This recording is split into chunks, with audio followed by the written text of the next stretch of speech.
अन्वेषणा में आज कहानी ओशो यानी भगवान रजनीश की।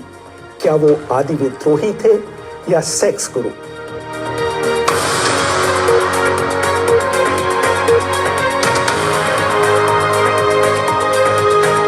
अभिवादन स्वीकार करिए रेहान फदल का। अपने लाखों प्रशंसकों, शिष्यों और अनुयायियों के लिए वो सिर्फ ओशो थे। भारत और फिर बाद में पूरी दुनिया में उन्हें आचार्य रजनीश और भगवान श्री रजनीश के नाम से जाना जाता था। ओशो का अर्थ है वो शख्स जिसने अपने आप को सागर में विलीन कर लिया हो। सुदूर पूर्व में इस शब्द का इस्तेमाल सौभाग्यशाली शख्स के लिए किया जाता है जिस पर आसमान से पुष्प वर्षा होती है। ओशो को पूरी दुनिया एक विद्रोही, लकीर से हटकर चलने वाले एक रहस्यमय व्यक्ति के रूप में देखती है, जो कि एक अराजकतावादी के साथ साथ एक प्रबुद्ध लेखक भी है।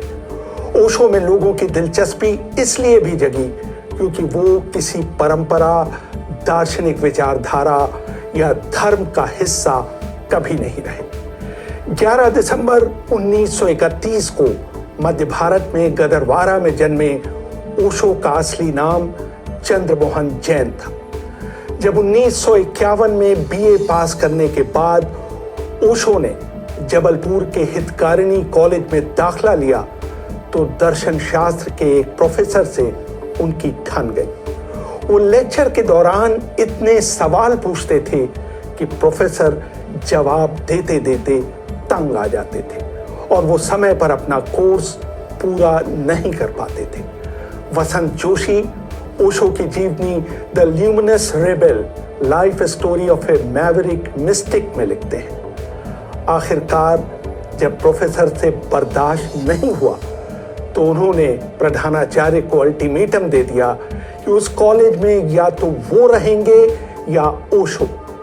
प्रधानाचार्य ने ओशो को अपने दफ्तर में बुलाकर कॉलेज छोड़ देने के लिए कहा। हालांकि उन्होंने स्वीकार किया कि इस प्रकरण में ओशो की कोई गलती नहीं थी, लेकिन वो नहीं चाहते थे कि इस मुद्दे पर उनके कॉलेज का सबसे वरिष्ठ प्रोफेसर अपने पद से इस्तीफा दे दे। ओशो ने इस शर्त पर कॉलेज छोड़ने का फैसला किया कि प्रिंसिपल उनका दाखिला किसी और कॉलेज में करा देंगे। ओशो इतने कुख्यात हो चुके थे कि शुरू में हर कॉलेज ने उन्हें अपने यहाँ रखने से इनकार कर दिया। बाद में बड़ी मुश्किल से डीएन जैन कॉलेज में उनका दाखिला हो पाया। ओशो ने अपने करियर की शुरुआत 1957 में रायपुर के संस्कृत विश्वविद्यालय में प्रवक्ता बनकर की। सन 1960 में वो जबलपुर विश्वविद्यालय में दर्शन शास्त्र के प्रोफेसर बन गए। उनको जमाने में एक तेज तर्रार अध्यापक माना जाता था। इसी दौरान एक आध्यात्मिक गुरु के रूप में उन्होंने अपना करियर शुरू कर दिया। वो पूरे भारत का दौरा करने लगे और राजनीति, धर्म और सेक्स पर विवादास्पद व्याख्यान देने लगे। कुछ दिनों बाद उन्होंने प्रोफेसर के पद से भी त्यागपत्र दे दिया और पूरी तरह से गुरु बन गए। सन 1969 में उन्होंने मुंबई में अपना मुख्यालय स्थापित किया। इसी दौरान उनकी मुलाकात एक अंग्रेज महिला क्रिस्टीना वुल्फ से हुई। उनको ओशो ने सन्यासी नाम माँ योगा विवेक दिया। वो उन्हें अपने पिछले जन्म की दोस्त मानते थे। वो उनकी निजी सहयोगी बन गई। ओशो ने शुरू से ही सदियों से चली आ रही धार्मिक धारणाओं और कर्मकांडों के खिलाफ अपनी आवाज उठाई। एक आध्यात्मिक गुरु के तौर पर ओशो का मानना था कि संगठित धर्म लोगों का आध्यात्मिक ज्ञानोदय के बजाय लोगों में विभाजन का जरिया बना है। उनकी नजर में धर्म कुरीतियों का शिकार होकर अपनी जीवन शक्ति खो चुका है। ओशो ने धर्म और राजनीति को एक ही सिक्के के दो पहलू माना, जिसका एकमात्र उद्देश्य लोगों पर नियंत्रण करना है।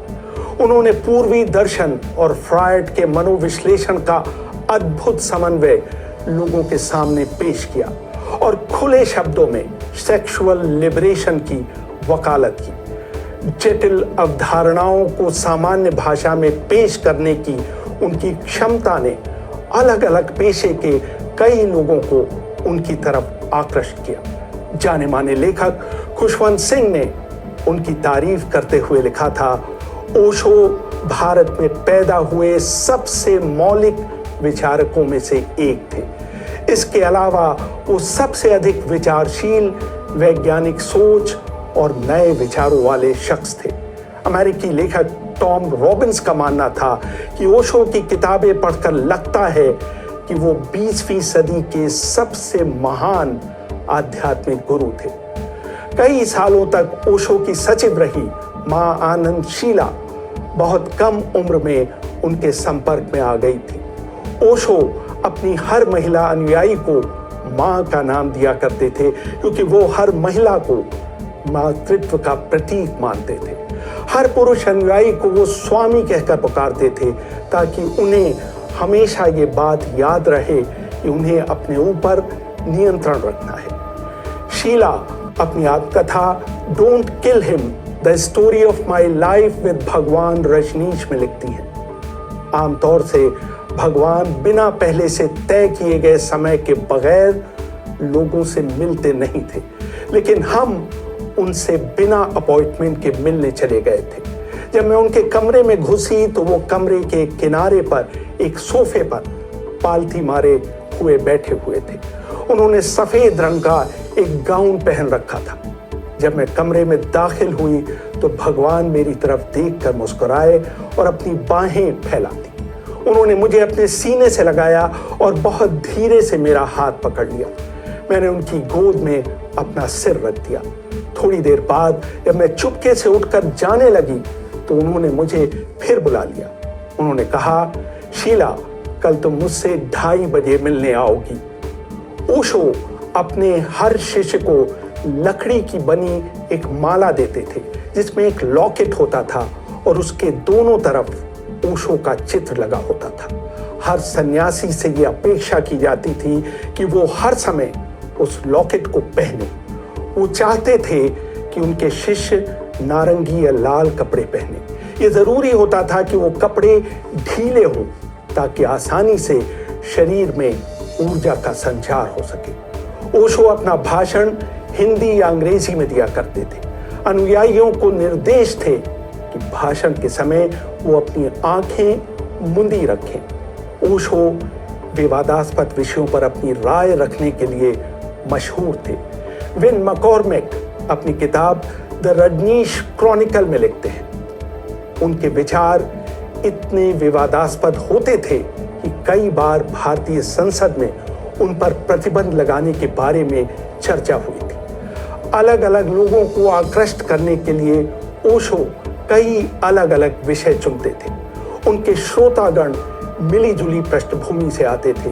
हर आयु, धर्म और नस्ल के लोग उनका भाषण सुनने के लिए जमा होते थे। जो भी उनके संपर्क में आता था या तो उनका शिष्य बन जाता था या उनका विरोधी। कोई उनके प्रति उदासीन नहीं रह सकता था। उनकी सचिव लक्ष्मी बहुत सावधानी से उनसे मिलने वालों को चुना करती थी। उन सबसे पहले एक डायनेमिक मेडिटेशन में शामिल होने के लिए कहा जाता था और फिर ओशो से उनकी मुलाकात कराई जाती थी। शुरू में वो रोज सुबह 6 बजे चौपाटी के समुद्र तट पर अपना भाषण दिया करते थे। रात में वो किसी हॉल या अपने घर पर ही लोगों को संबोधित करते थे। कभी कभी उनके सुनने वालों की संख्या 100 से 120 के बीच रहा करती थी और कभी कभी वो बढ़कर 5000 से 8000 के बीच हो जाया करती थी। कुछ दिनों बाद ओशो को मुंबई का जीवन कठिन लगने लगा। मुंबई की तेज बारिश के कारण उनकी एलर्जी और अस्थमा दिनों दिन बढ़ने लगा। उनके विदेशी अनुयायी भी मुंबई की मानसून बारिश के आदी नहीं थे। उन्हें तरह तरह की बीमारियों ने घेरना शुरू कर दिया। उन्होंने अपने सचिव से मुंबई के आसपास कोई जगह ढूंढने के लिए कहा। काफी सोच विचार के बाद तय किया गया कि वो पुणे में अपना आश्रम बनाएंगे। पुणे का मौसम और आबो हवा मुंबई से बेहतर थे। उन्होंने आश्रम के लिए कोरेगांव को चुना। मां आनंदशीला लिखती हैं, पुणे पहुंचने के बाद ओशो ने अपने आप को लोगों से अलग थलग करना शुरू कर दिया। वो अपने अनुयायियों की पूरी निष्ठा में यकीन रखते थे। उनके यहाँ विदेशियों को अधिक तरजीह मिलने लगी और उन्होंने अधिकतर भारतीयों को नजरअंदाज करना शुरू कर दिया। वो हमेशा कुर्सी पर बैठते थे और उनके शिष्य जमीन पर। जल्द ही उन्होंने पुणे में अपने को स्थापित कर लिया और रोज करीब 5000 लोग उन्हें सुनने आने लगे। पुणे में रजनीश आश्रम के कारण भारत का पर्यटन उद्योग हर साल 15% की गति से बढ़ने लगा। रजनीश आश्रम ने पुणे को दुनिया के नक्शे पर स्थापित करने में भी एक बड़ी भूमिका निभाई। उसने पुणे की अर्थव्यवस्था को भी एक स्थायित्व प्रदान किया और शहर में धन और रंगों की बहार आ गई। ओशो के आश्रम में तरह तरह की थेरेपीज दी जाने लगी और पानी की तरह पैसा आने लगा। इन थेरेपीज में सेक्स थेरेपीज को सबसे अधिक महत्व मिलने लगा। इनमें यौनिकता को बिना किसी पूर्वाग्रह के स्वीकार किया जाने लगा। यौनिकता के साथ जुड़े नैतिक मुद्दों और निषिद्धताओं को ताक पर रख दिया गया। आनंदशीला लिखती हैं, भगवान चाहते थे कि हम बिना किसी जलन और अधिकार की भावना के काम करें। भारतीय लोगों को इन थेरेपीज में भाग नहीं लेने दिया जाता था। हर कोई ये नहीं समझ पाया कि ओशो ने इन थेरेपीज में भारतीय लोगों के भाग लेने पर क्यों रोक लगा दी। उनसे इस बारे में कई सवाल पूछे गए। उनका तर्क था कि पश्चिम के लोग एक उत्पीड़क दुनिया से आते हैं। उनका रहन सहन और मानसिकता भारतीय लोगों से बिल्कुल जुदा है।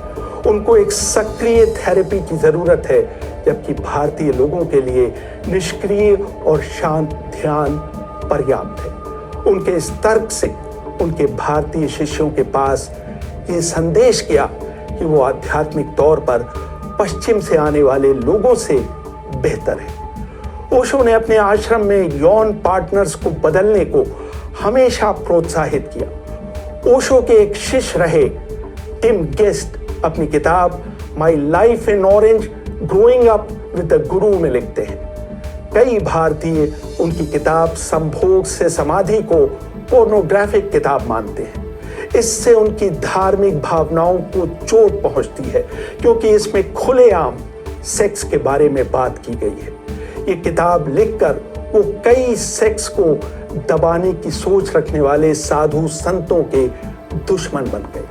अपने विचारों को खुलेआम अभिव्यक्त करने की उनकी वकालत को सेक्सुअल पार्टनर्स बदलने के प्रोत्साहन के रूप में देखा गया। उन पर आश्रम की महिलाओं से यौन उन्मुक्तता के आरोप भी लगे।